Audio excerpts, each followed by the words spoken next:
Mais en même temps, et ceci est très important, les Saoudiens, les Émiratis et d'autres ont informé les États-Unis qu'ils ne permettraient pas les opérations américaines contre l'Iran depuis leur territoire. Donc, dans un certain sens, l'Iran a atteint la neutralisation des forces américaines dans le Golfe Persique qu'elle a longtemps recherché.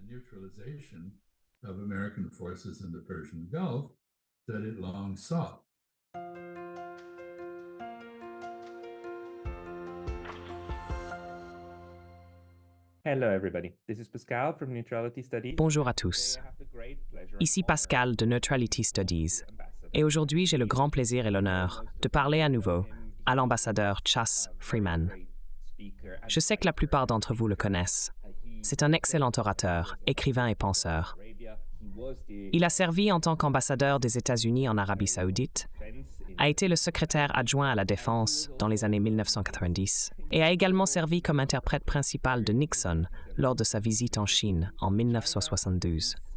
C'est l'une des plus grandes légendes vivantes de la politique étrangère américaine. Il y a quelque temps, j'ai parlé avec lui.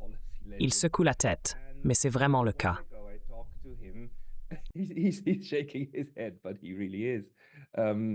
Il y a quelque temps, il a parlé du Moyen-Orient et mentionné qu'avec le réalignement entre l'Iran et l'Arabie Saoudite et d'autres événements, il serait beaucoup plus logique de penser à cette région comme l'Asie de l'Ouest, plutôt que le terme eurocentrique Moyen-Orient.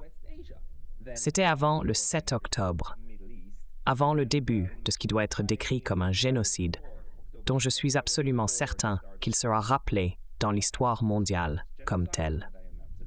Alors, ambassadeur Freeman, bienvenue dans l'émission et merci d'avoir pris le temps de fournir une mise à jour.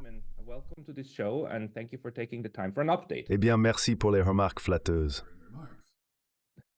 Eh bien, vous savez, je suis très impressionné par tout ce que vous avez fait, parce que vous parlez couramment le chinois et l'arabe, et que vous êtes dans la politique étrangère depuis très longtemps.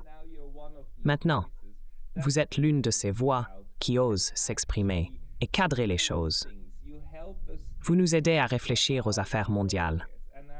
Je me demande vraiment, compte tenu de tout ce qui s'est passé depuis le 7 octobre, comment cela impacte vos vues sur le Moyen-Orient.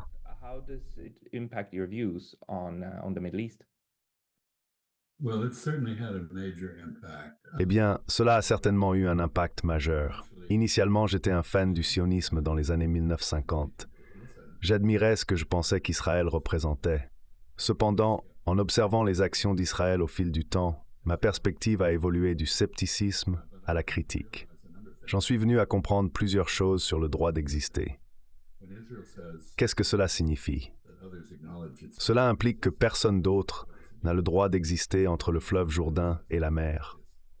C'est une affirmation positive d'une proposition négative qui est intégrale au sionisme. Essentiellement, dès le début, la phrase « un peuple sans terre pour une terre sans peuple » suggérait qu'il n'y avait pas de peuple en Palestine.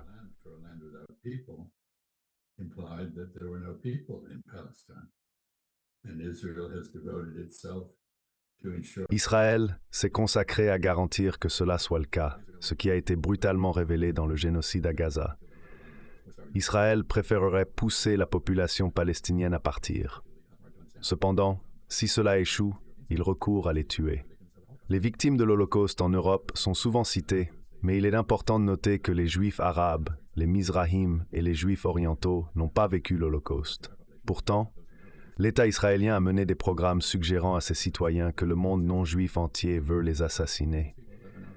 Cela dépeint le pays sous un jour qui ne peut être décrit que comme psychopathique.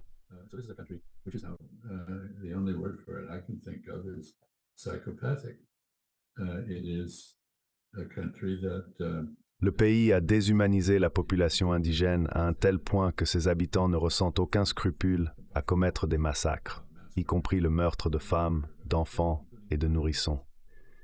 Des théologiens en Israël ont justifié cela. Je n'aurais pas pu imaginer cela, et je ne peux imaginer rien de plus éloigné des principes du judaïsme tels que je les ai connus en Occident. Par conséquent, je suis arrivé à la conclusion que le sionisme n'est pas le judaïsme. Il n'est pas humain. Il ne repose pas sur un raisonnement éthique mené à travers l'érudition, qui est l'essence du judaïsme. Au lieu de cela, c'est une forme de nationalisme fasciste, et nous sommes témoins de cela.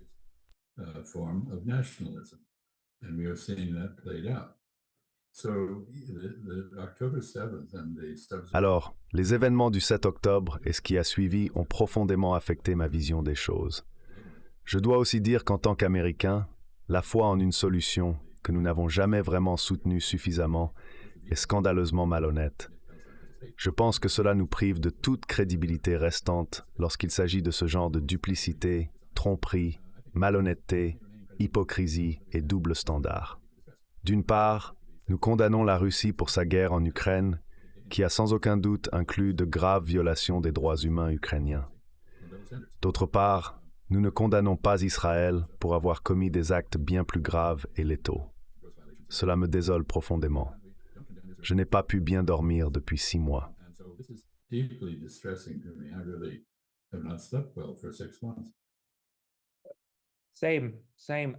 Pareil ici.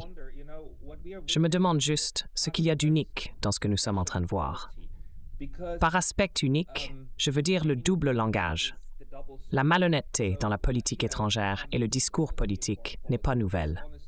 Cependant, il est rare de trouver un moment où il y a des preuves claires d'actions répréhensibles qui se produisent, alors qu'en même temps, ceux au pouvoir et leurs facilitateurs agissent comme s'il n'y avait aucune preuve de cela.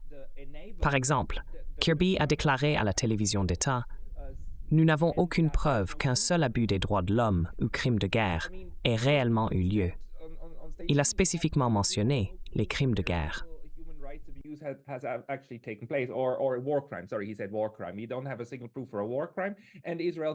Vous n'avez pas une seule preuve d'un crime de guerre. Et Israël continue de dire qu'ils se défendent tout en allant littéralement à Gaza et en attaquant cet endroit. Je veux dire, repousser un attaquant, c'est une chose, mais ensuite aller après eux en est une complètement différente. Surtout si cela résulte en environ 40 000 vies perdues, dont beaucoup sont des civils, y compris des enfants. Et cela se passe au grand jour. Vous étiez celui qui a dit dans mon programme précédent qu'ils sont pires que les nazis, parce que les nazis ont essayé de cacher l'Holocauste. Ils ont tenté de le dissimuler. Puis cela a été révélé.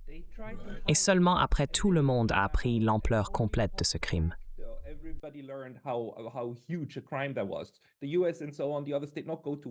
Les États-Unis et d'autres pays n'ont pas rejoint la Seconde Guerre mondiale pour arrêter l'Holocauste.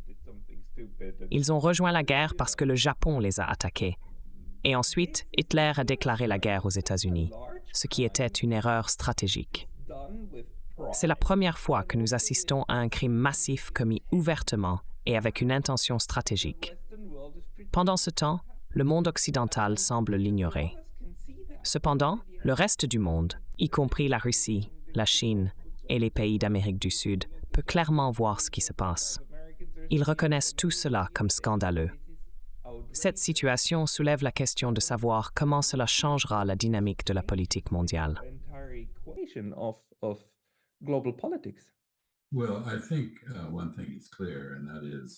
Eh bien, je pense qu'une chose est claire, c'est la malhonnêteté. Mais les États-Unis ne sont pas loin derrière. Réfléchissez-y.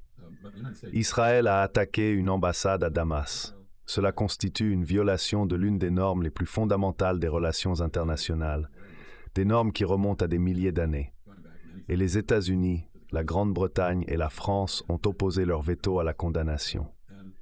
Le ministre des Affaires étrangères britannique a déclaré que la riposte d'Iran, très soigneusement conçue, performative et symbolique, était disproportionnée par rapport à l'attaque contre l'ambassade, au cours de laquelle un général, des diplomates et d'autres personnes ont été tués. L'Iran a signalé ses intentions de manière très soignée. Ils ont donné un préavis de 72 heures et utilisé des drones lents pour signaler qu'ils engageaient une attaque.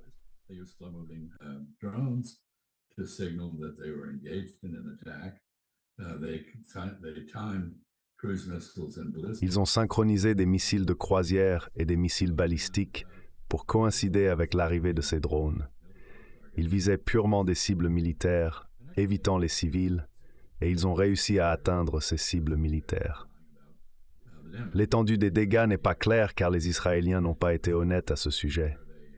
Cependant, il semble que sur une grande base dans le sud, leur précision était remarquable. Ils ont touché la piscine du club des officiers et une dépendance. Personne n'a été tué. Ils ont permis aux Israéliens de déplacer les F-35 qui avaient mené le raid sur Damas. Cela a démontré leur capacité à submerger et à charger les défenses israéliennes.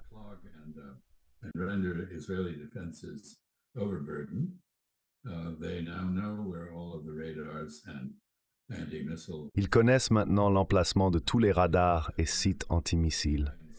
Ils n'ont pas utilisé leurs meilleurs missiles, mais des plus anciens pour frapper une base israélienne.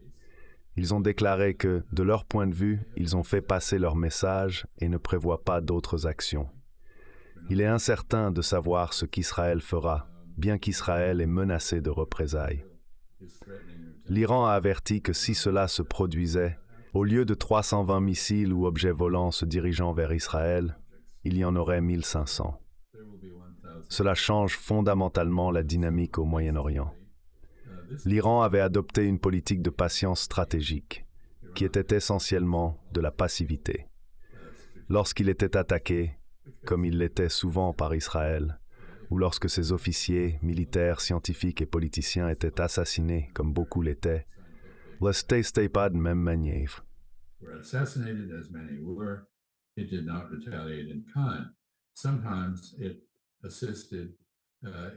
Parfois, il assistait ses clients, par exemple au Liban, pour réaliser une sorte d'acte de représailles, mais il n'agissait jamais directement. Avec une protection dont je parlerai dans un instant, il avait carte blanche au Moyen-Orient et pouvait agir en toute impunité. Ce n'est plus le cas. Au prix de peut-être 20 millions de dollars en tirs de missiles, incluant des drones qui coûtent quelques milliers de dollars et des missiles de croisière, l'Iran a probablement coûté à Israël 1,3 milliard de dollars en efforts de défense. Il a réussi à paniquer la population israélienne au cours du week-end, a démontré qu'il peut submerger les défenses d'Israël s'il le décide, et a également montré qu'Israël ne peut pas se défendre sans la participation active des États-Unis, du Royaume-Uni et de la France sur son territoire.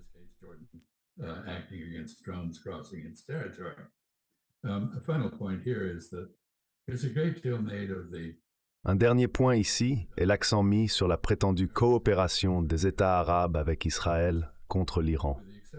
À l'exception de la Jordanie, qui a abattu des drones traversant son territoire, la seule participation était le partage de renseignements. Plus précisément, l'Arabie saoudite et d'autres ont informé les États-Unis et Israël sur les trajectoires de missiles traversant leur territoire. En même temps, et ceci est crucial, les Saoudiens, les Émiratis et d'autres ont dit aux États-Unis qu'ils ne permettraient pas les opérations américaines contre l'Iran depuis leur territoire. D'une certaine manière, l'Iran a réussi à neutraliser les forces américaines dans le Golfe Persique, un objectif qu'il a longtemps poursuivi.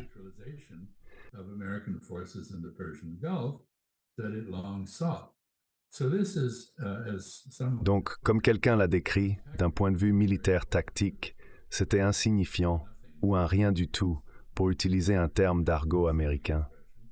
Cela n'a conduit à aucune conséquence significative. Personne n'a été tué et il n'y a pas eu de dommages substantiels. Il pourrait y avoir un trou dans une piscine et un impact mineur sur la base aérienne du Nevada, mais au-delà de cela, pas grand-chose ne s'est produit. Cependant, d'un point de vue stratégique et de puissance douce, c'était un succès énorme. L'Iran a atteint son objectif et a laissé Israël face à un dilemme intolérable. Israël ne peut plus agir comme si elle pouvait faire ce qu'elle veut sans conséquence. Permettez-moi de poser une question spécifique. Si Israël assassine maintenant un Iranien, et si nous prenons au sérieux la déclaration du président Raisi d'Iran, l'Iran ripostera de la même manière.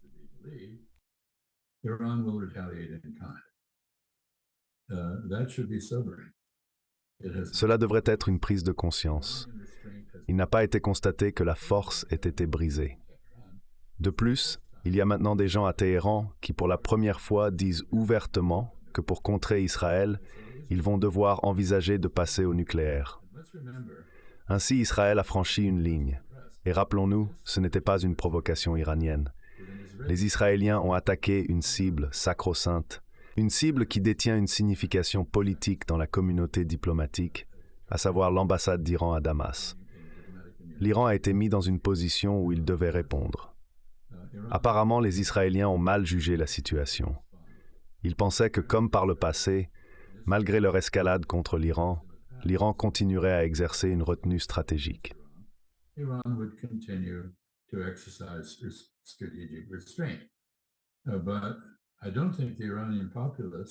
Mais je ne pense pas que la population iranienne permettrait au gouvernement de Téhéran de rester passif. De plus, le gouvernement a des alliés sous forme de mouvements de résistance contre Israël dans tout le Moyen-Orient. Ces groupes seraient désillusionnés si l'Iran ne réagissait pas. Certains pourraient arguer que ces mouvements se sont montrés incapables et manquant de volonté, mais je ne suis pas d'accord. Des organisations comme le Hezbollah ne partagent clairement pas cet avis. Par conséquent, lorsque Israël agira à nouveau, et c'est incertain ce que cela sera, la réponse de ces groupes et de l'Iran est imprévisible.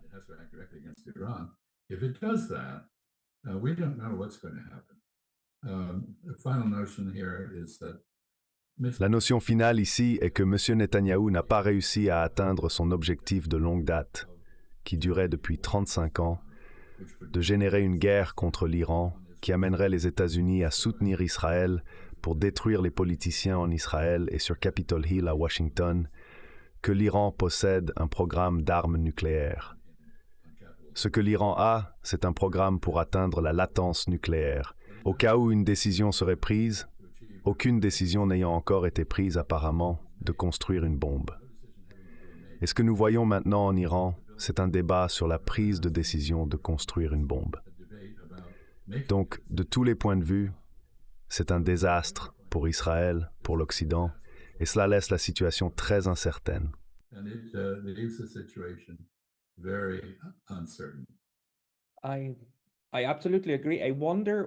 Je suis tout à fait d'accord. Je me demande pourquoi tant de personnes ne parviennent pas à reconnaître que les réalisations significatives en Asie de l'Ouest, telles que l'apaisement des tensions, ont toutes été obtenues diplomatiquement lorsque l'accord sur le nucléaire, le JCPOA, était intact. Les observateurs d'États neutres, y compris ceux de l'Agence internationale de l'énergie atomique, ont tous confirmé que l'Iran ne construisait aucune arme. C'était une grande réussite, et elle a été sabotée en 2000. Même maintenant, pendant la guerre et le génocide à Gaza, les seuls otages qui ont été échangés l'ont été par la diplomatie. Les autres sont soit encore à Gaza, soit ont été tués par l'IDF lorsqu'ils ont réussi à s'échapper. Israël n'a pas réussi à libérer un seul otage par la force, seulement par la diplomatie.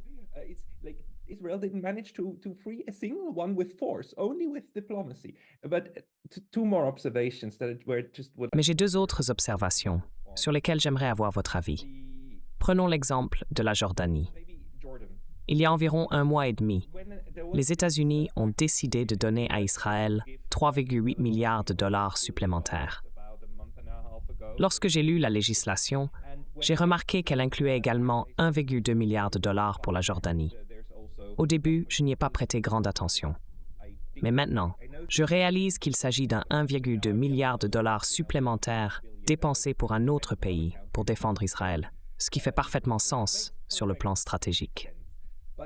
Cependant, je ne vois pas comment la Jordanie pourrait s'abstenir d'abattre des missiles survolant son territoire souverain, ce qui aiderait à désescalader les tensions et à assurer la sécurité d'Israël.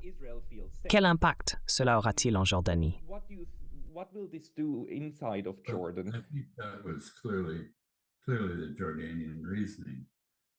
Il est évident que le raisonnement du gouvernement jordanien était d'éviter un conflit plus large. Cependant, il y a une complication, car la majorité des Jordaniens sont d'origine palestinienne. Cela place la Jordanie dans un acte d'équilibre constant, surtout que de nombreux Jordaniens sont mécontents du rôle de leur pays, qui aide effectivement à défendre Israël. La logique stratégique, comme vous l'avez mentionné, est claire. Israël veut assurer sa sécurité sans ressentir le besoin d'envahir l'espace aérien jordanien, ce qui en fait une stratégie défensive. Cette approche a été plus tard étendue pour inclure la Jordanie, lui permettant de bénéficier financièrement.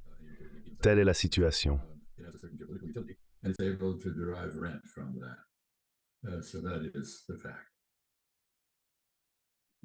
L'autre question qui me préoccupe concerne votre évaluation selon laquelle l'Iran abandonne sa stratégie de retenue stratégique. Il a prouvé qu'il pouvait submerger les défenses iraniennes. D'un autre côté, le récit en Occident, en particulier aux États-Unis, est axé sur la désescalade. Les États-Unis créent un récit qui dépeint l'Iran comme faible, soulignant que toutes les attaques iraniennes ont été interceptées avec succès. Ce récit vise à désamorcer les tensions et à décourager Israël de prendre toute action militaire. À ce moment, nous avons une situation intéressante où les États-Unis veulent clairement éviter la guerre et conseillent à Israël de s'abstenir de toute réponse militaire.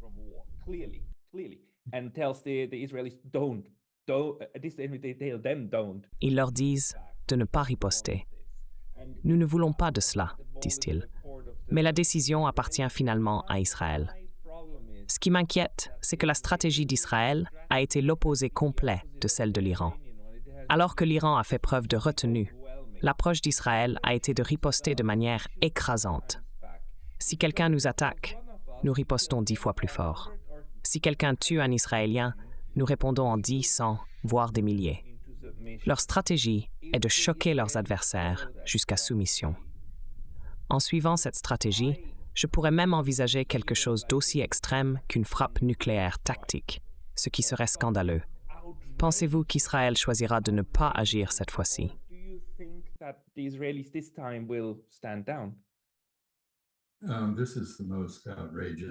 C'est le cabinet le plus outrageusement belliqueux qu'Israël ait jamais eu, en partie composé de fanatiques, ce qui n'est pas rassurant. Je veux souligner plusieurs points. L'Iran est désespéré d'éviter une guerre avec Israël et les États-Unis. En fait, des rapports suggèrent que l'Iran a offert des concessions aux États-Unis pour éviter des représailles contre Israël, indiquant une volonté de faire des compromis politiques. Cela n'a changé que lorsque les États-Unis ont montré de la détermination. Pendant ce temps, le Congrès américain est sur le point, selon les rapports, d'approprier des fonds pour rembourser Israël pour ses actions et lui permettre de continuer. L'Iran a fait preuve d'une grande retenue. L'administration Biden a répondu de manière exemplaire aux actions iraniennes, se défendant tout en essayant de dissuader Israël de continuer le conflit.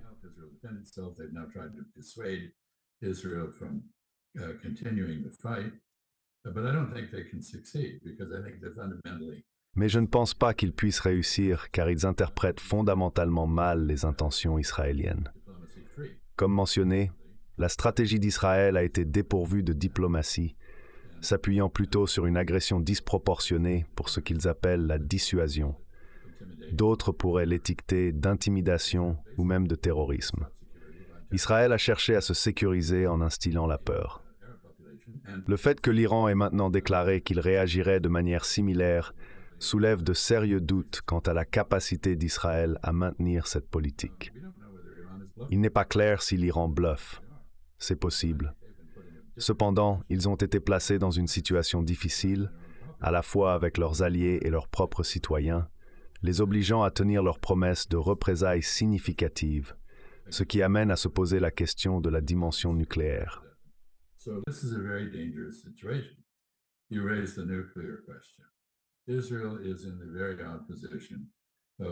Israël se trouve dans la position particulière de ne ni confirmer ni nier sa possession d'armes nucléaires, tout en se vantant de les posséder et en menaçant les autres de leur utilisation. C'est une contradiction, mais après tout, beaucoup de cette situation est remplie de contradictions. Une implication claire de ces événements est qu'ils signifient le déclin du droit international comme force dans la politique internationale. Il est impossible de justifier la condamnation et l'habilitation d'un génocide, les vétos sur les cessez-le-feu, ou l'échec à condamner une attaque contre une ambassade à travers le prisme du droit international. De plus, il y a un parallèle à Quito avec la situation impliquant l'Équateur, soulignant une aversion plus large pour les États-Unis et le Royaume-Uni dans de nombreuses parties du monde, en partie à cause des agressions passées. have become fortresses because they've been assaulted in the past. You know, if it's okay, in terms of... Si attaquer une ambassade est considéré comme acceptable sous l'ordre dit fondé sur des règles, alors nous devons être préoccupés. Nous assistons à l'effondrement des principes qui ont régi les affaires internationales par des règles depuis le XVIIIe siècle. Il y a de nombreux exemples, mais la situation la plus alarmante est au Moyen-Orient. Israël a clairement fait savoir qu'il n'est pas signataire du traité de non-prolifération, n'est pas soumis à des inspections et a développé ses armes nucléaires en secret tout en trompant le public sur ses actions. Il soupçonne que l'Iran pourrait suivre une voie similaire. It considers that Iran may be doing the same thing it did. That's the basis of its suspicion. C'est le point de base. Cependant, cela peut être un cas de paranoïa auto-réalisatrice. Israël a discuté de quelque chose appelé l'option Samson, qui signifie essentiellement que si Israël doit s'effondrer, il entraînera tout le monde avec lui, tout comme Samson a fait s'effondrer le temple des Philistins plutôt que de se soumettre. Cette position est très dangereuse. Il y a des individus dans le cabinet de guerre d'Israël qui, dans toute autre société, seraient probablement considérés comme des criminels de guerre, des sociopathes ou des individus incitant à la violence de foule. Ils sont coupables de tout cela. Alors, que pouvons-nous conclure? En fin de compte, une certaine retenue sur l'Iran pourrait être imposée par la croyance que les Israéliens sont assez désespérés pour tout terminer avec des armes nucléaires. Mais cela est loin d'être rassurant.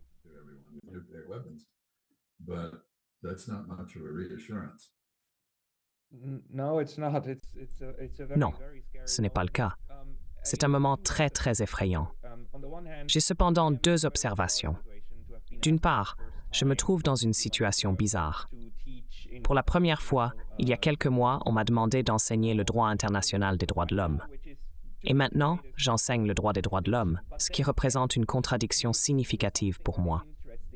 L'Iran adhère encore au droit international, car c'est la partie la plus faible dans l'équation, impliquant Israël, les États-Unis et l'Europe. De plus, l'Iran n'a pas attaqué une autre ambassade, ce qu'il aurait pu faire comme réponse directe et proportionnelle.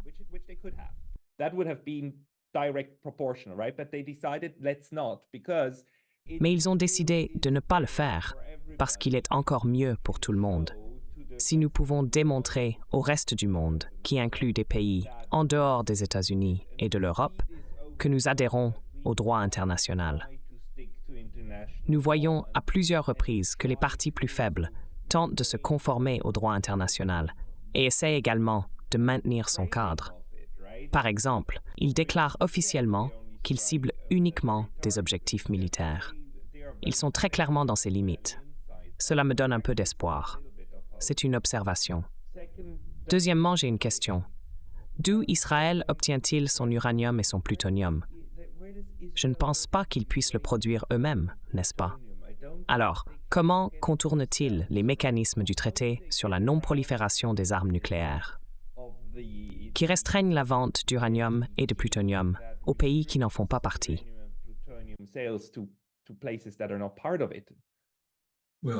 Eh bien, il y a plusieurs réponses à cette question. Israël a obtenu une quantité significative d'uranium de l'Afrique du Sud grâce à leur coopération avec le régime d'apartheid dans le développement d'armes nucléaires. L'uranium qu'ils possèdent encore date de cette période. I don't know where they get it now. I'm sure there are plenty of people who are willing to sell uranium for an adequate price. Basically, international regulation of trade is always spotty. I want to go to your first point, your first observation. Concernant votre premier point, il y a une ironie significative. Le concept d'interdépendance a été essentiellement développé pendant les Lumières en Europe. Tout au long du XXe siècle, les États-Unis se sont efforcés de donner vie à ce concept par la création d'institutions et de règles, y compris les Nations Unies et diverses conventions internationales, dans lesquelles nous avons joué un rôle clé dans la rédaction. Cependant, plus récemment, Nous n'avons ratifié aucune nouvelle convention et avons montré un mépris complet pour les Nations unies. C'est ironique que le Sud global, des régions précédemment colonisées qui ont été enseignées ces règles par leurs dirigeants coloniaux, se tient maintenant comme leur plus fervent défenseur. Pendant ce temps, l'Occident, qui a origine ces règles, les dénigre et les ignore maintenant. Cette observation s'aligne parfaitement avec ce que vous avez mentionné plus tôt. And that exactly coincides with what you said. Namely, the purpose of law is the protection of the weak against. À savoir, le but de la loi est de protéger les faibles contre les forts. Les parties les plus faibles, y compris des pays comme la Chine, qui a commencé par une révolution sans loi en 1949, sont maintenant de grands défenseurs de l'idée westphalienne de souveraineté nationale et de non-ingérence dans les affaires internes. Ce concept est l'épine dorsale de la Charte des Nations unies. En contraste, les États-Unis se livrent à des opérations de changement de régime, ignorent la souveraineté et occupent une partie de la Syrie de manière totalement illégale.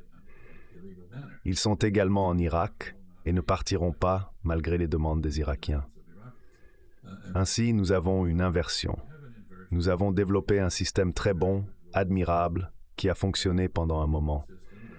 Cependant, nous avons maintenant abandonné ce système parce que nous sommes forts, et les faibles le défendent parce qu'ils sont faibles.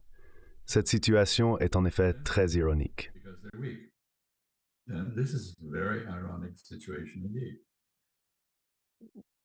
Les faibles subissent ce qu'ils doivent, mais ils font aussi tout ce qu'ils peuvent. Une bonne idée reste une bonne idée, même si les personnes qui l'ont inventée ont commis un génocide. Ce fait me donne un peu d'espoir. Il montre que d'autres parties de l'humanité peuvent reprendre les bonnes idées des autres, indépendamment de qui les a inventées, et essayer de les développer davantage.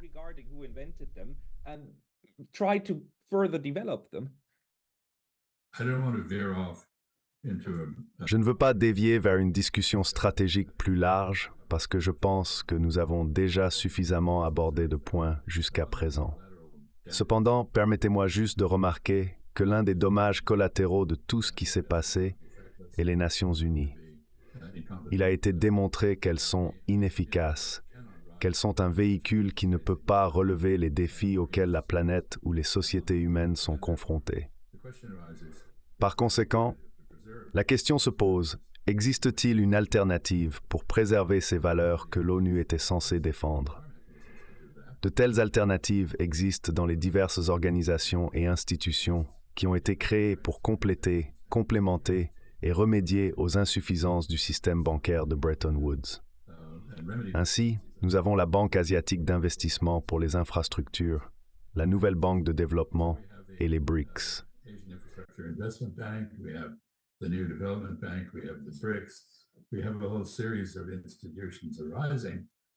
Nous avons une série d'institutions émergentes avec le potentiel de finalement prendre le dessus ou usurper le rôle des Nations unies, et certainement celui de l'hégémon mondial, les États-Unis, en tant que formulateur et exécuteur des règles.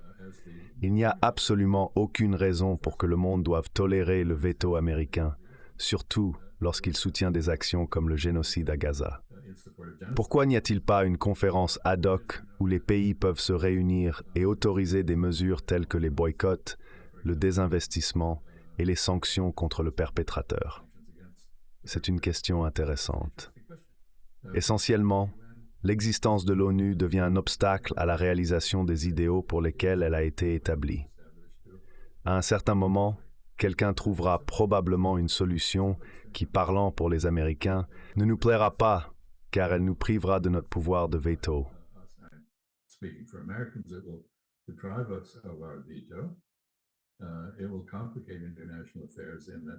Cela compliquera les affaires internationales, car le droit de veto ne sera pas disponible pour d'autres, tels que les Russes, les Chinois, les Français ou n'importe qui d'autre. Nous aurons un remplaçant pour cette organisation qui représente clairement la constellation de pouvoir issue de la Seconde Guerre mondiale, mais pas la constellation de pouvoir actuelle. Cela sert également à perpétuer la primauté américaine, que de plus en plus de pays voient comme un obstacle insurmontable à la réalisation de leurs objectifs. Donc, Je pense que nous sommes à un moment géopolitique, un changement radical, si vous voulez, et nous ne le reconnaissons pas pleinement. Il y a des raisons à cela, mais ces raisons sont-elles encore valables aujourd'hui? Peut-être que la solution devrait être trouvée à Bermuda, Andorre, Liechtenstein ou même en Suisse.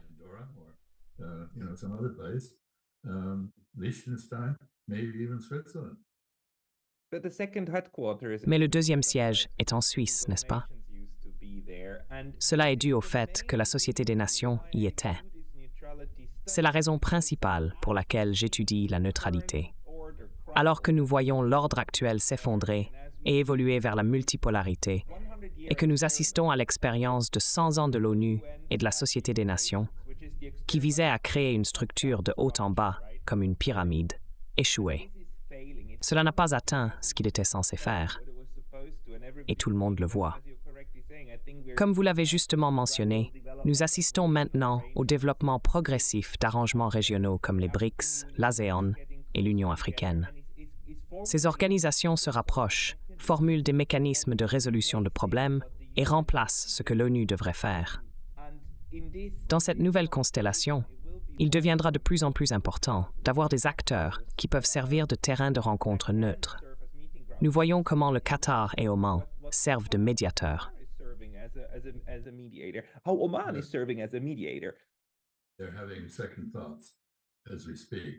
Ils ont des doutes en raison des critiques. Nous assistons aux retombées de cela.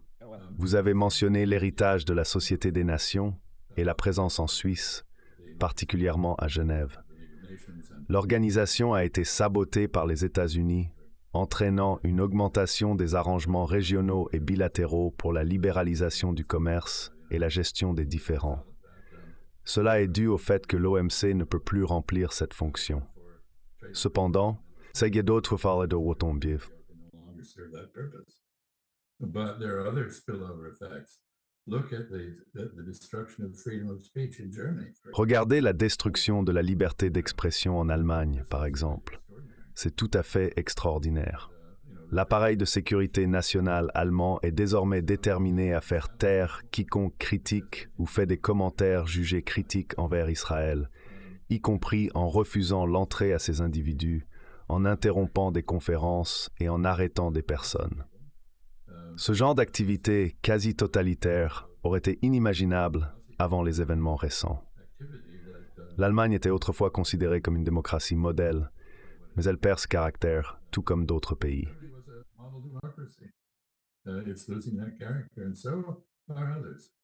Au nom de sa défense, vous détruisez réellement ce que vous cherchez à protéger. C'est tellement tragique, vraiment tragique.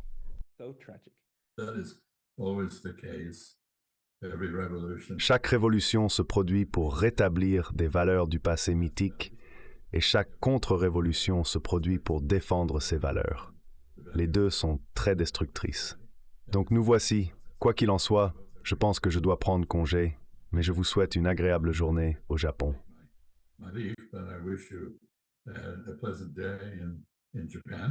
Je vous remercie beaucoup, ambassadeur Freeman, pour votre temps aujourd'hui. Pas de tsunami, pas de typhon et un repas agréable, peut-être un peu de yakitori. Je vais en prendre ce soir. Merci beaucoup, ambassadeur Freeman. Tout le meilleur pour vous et profitez de votre boisson. D'accord, merci, au revoir.